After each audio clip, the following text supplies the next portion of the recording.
Salam sukses buat teman-teman semua. Di sini saya akan coba bahas ya, gimana caranya sih kita scalping ya di aplikasi Indodax. Nah, yang perlu teman-teman pahamin bahwa yang harus kita lakukan itu ketika kita ingin menambah pundi-pundi koin kita dengan cepat, itu kita bisa lakukan dengan cara proses scalping. Nah, di video ini saya akan coba bahas gimana caranya kita scalping dengan menggunakan aplikasi Indodax. Tapi sebelum itu silahkan subscribe channel ini agar channel ini bisa lebih berkembang.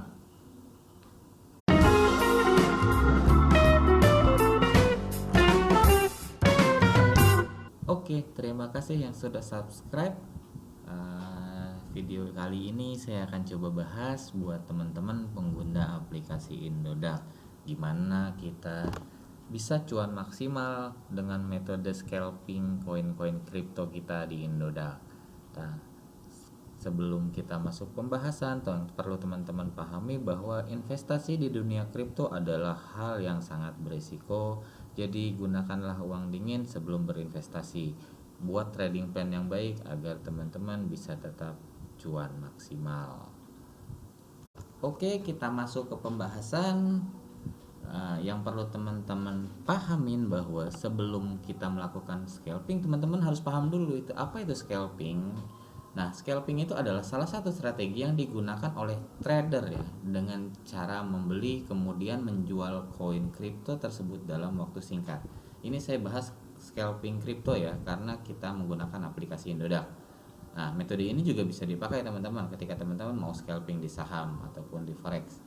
Nah, jangka waktu dengan jual beli bisa berjarak beberapa menit atau beberapa jam.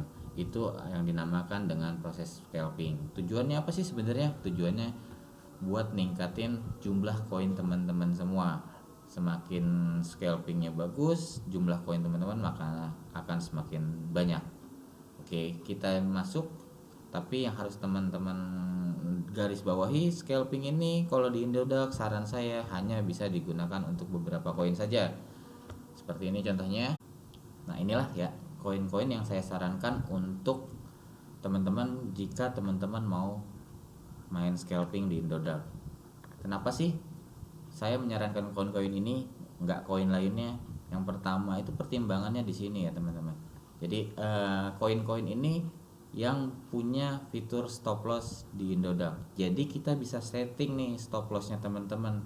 Jadi teman-teman nggak setting manual untuk di stop lossnya. Seperti itu. Ya, teman-teman juga bisa setting stop loss ini nanti sesuai dengan targetnya.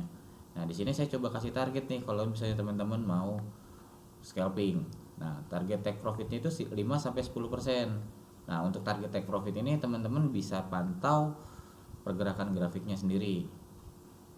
Ya, jadi bisa 5 sampai 10% atau lebih, itu tergantung teman-teman. Tapi saya biasanya menyarankan di sekitar 5 sampai 10%.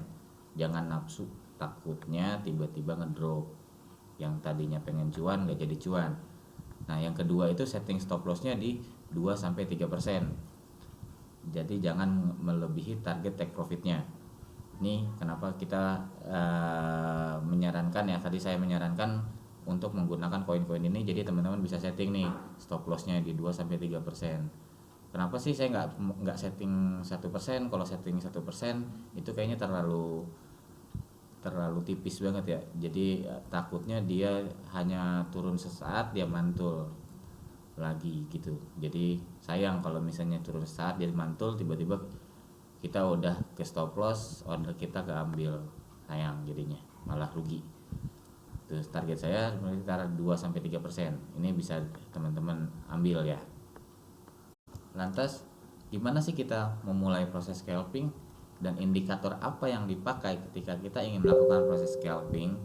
Nah, di sini saya akan info ya 3 indikator yang kita pakai jika kita ingin melakukan proses scalping. Yang pertama itu Bollinger Band. Yang kedua itu kita pakai Moving Average Convergence Divergence atau MACD. Ini kita pakai untuk melihat momentum. Nah, kemudian kita juga pakai Relative Strength Index atau RSI. Oke, lanjut aja kita ke praktek ya. Nah, di sini kita lanjut praktek. Jadi teman-teman bisa pilih nih, setelah melihat chart patternnya sendiri, teman-teman bisa pilih koin mana yang teman-teman mau scalping. Di sini saya coba pakai Bitcoin. Tapi kalau teman-teman misalnya mau masang XRP juga tinggal pilih di sini XRP. Ya. Di sini kita coba lihat dulu, kita coba pakai XRP atau Bitcoin. Nah, karena Bitcoin mbahnya ya, kita pakai Bitcoin aja. Oke, di sini sudah kelihatan. Kemudian yang harus teman-teman setting juga, masukkan indikator yang kita pakai tadi. Yang kita pakai tadi yang pertama Bollinger Band. Jadi kita input Bollinger Band di sini. Kemudian kita masukkan lagi Moving Average, Convergent Divergent atau MACD, dan kita masukkan indikator Relative Strike Index ya atau RSI. Nah, di sini sudah ada 3 indikator nih yang bisa teman-teman pakai. Jadi ada MACD dan RSI, kemudian Bollinger Band. Nah, setelah teman-teman sudah menggunakan 3 indikator ini, teman-teman bisa perhatikan di daerah sini. Ini saya coba bikin indikator dulu ya. Saya coba tarik garis lurus dengan garis MACD-nya. Nah, di sini kalau teman-teman mau scalping, perhatikan dulu ini. Nah, di area sini itu garis ketertarikan pasar itu menembus garis moving average. Di sini kita bilang bahwa di sini udah mulai terbentuk golden cross ya. Tapi teman-teman ketika mau entry, teman-teman harus tunggu dulu nih, dia candlestick ini menyentuh garis Bollinger Band atas. Jadi tunggulah sampai candlestick menembus garis Bollinger Band atas di sini. Tapi teman-teman jangan langsung entry. Kenapa saya bilang seperti ini? Setelah menembus garis Bollinger Band atas atau dia nempel ke garis Bollinger Band atas, kemungkinan dia akan turun lagi untuk ngetes titik supportnya. Lantas di mana kita harus entry? Ini yang kita lakukan. Jadi ketika teman-teman mau entry, setelah dia ada koreksi di area sini, teman-teman perhatiin juga di sini ada di MACD-nya ya. MACD-nya juga kemungkinan udah naik nih area sini. Nah, teman-teman entry lah di area sini, di area dimana candlestick ini sudah mendekati garis moving average. Di sini teman-teman bisa menentukan titik buy-nya. Oke, inilah cara penentuan titik buy ketika teman-teman mau proses scalping. Setelah teman-teman menentukan titik buy ya, nah baru teman-teman mulai nih lakukan proses scalpingnya sendiri. Nah, kita pantau grafiknya dan jangan lupa pasang stop lossnya ya. Jadi kemungkinan besar dia grafik akan naik, dia nyentuh lagi nih ke area garis atas Bollinger Band. Tapi di sini teman-teman jangan cut loss di sini, jangan take profit di sini, Jangan take profit di sini karena ketika dia menyentuh garis Bollinger Band ini, dia pasti akan koreksi dulu. Kemudian dia akan naik lagi ya. Jadi jangan terburu-buru take profit di sini, tapi teman-teman juga perhatiin di MACD-nya. Ketika dia garisnya masih menjauh, ketertarikan pasar terhadap garis moving average-nya sendiri dia masih jauh, jangan take profit. Ini kemungkinan besar masih akan naik. Teman-teman terus pantau sampai dia garis MACD-nya itu dia sudah mendekati garis moving average ya. Nah, ketertarikan pasarnya itu sudah mendekati garis moving average. Nah, disinilah teman-teman bisa take profit. Ini teman-teman kalau misalnya mau lakukan proses scalping, area di mana teman-teman di sini tentukan titik sell-nya. Nah, di area sinilah teman-teman bisa tentukan titik sell-nya ya. Jadi posisi dia sudah mendekati garis moving average nih, teman-teman udah mulai hati-hati dan tentukanlah titik dimana teman-teman mau sell. Ini untuk penentuan titik sellnya.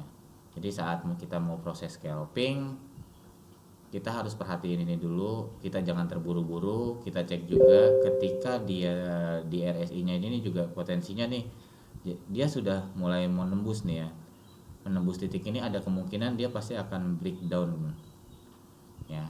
Jadi patokannya RSI ini kita ngelihat dulu, oh ini posisinya sudah di atas. Sebenarnya posisi ini tuh untuk bagus untuk posisi buy-nya kita, untuk sell-nya kita, sorry. Ketika kita mau scalping. Nah, area MACD ini kita pakai untuk penentuan di mana kita mau sell, dan area Bollinger Band ini penentuan posisi sebelum kita sell. Beginilah cara kita melakukan proses scalping dan lakukan ini terus menerus ya. Nah, kalau misalnya kita tadi entry di sini, kita cek nih price range-nya itu berapa sih? Kalau misalnya kita take profit di sini, nah kita di sini dapat sekitar 3,14% ya. Nah, kalau misalnya kita udah dapat di sini, kita jangan paksain. Yang penting kita udah bisa profit di sini. Jadi kalau misalnya scalping jangka pendek lakukan seperti ini. Targetnya kalau saya pribadi ya sehari 10-20% dapat profit. Lumayan buat jajan-jajan cilok ya. Oke, mungkin seperti itu cara melakukan proses scalping. Semoga informasi ini membantu. Jika misalnya teman-teman ada yang mau tanyakan kolom komentar, silahkan tanyakan di kolom komentar. Atau teman-teman mau masuk grup Telegram saya sudah masukkan di link deskripsi. Jadi teman-teman bisa join bareng sama komunitas kita ya. Di sini kita belajar bareng-bareng, kita sharing bareng-bareng. Bukan menggurui atau ngajarin teman-teman, tapi di sini kita coba trading bareng-bareng, kita sharing bareng-bareng. Oke, terima kasih. Semoga informasi ini bermanfaat. Salam cuan.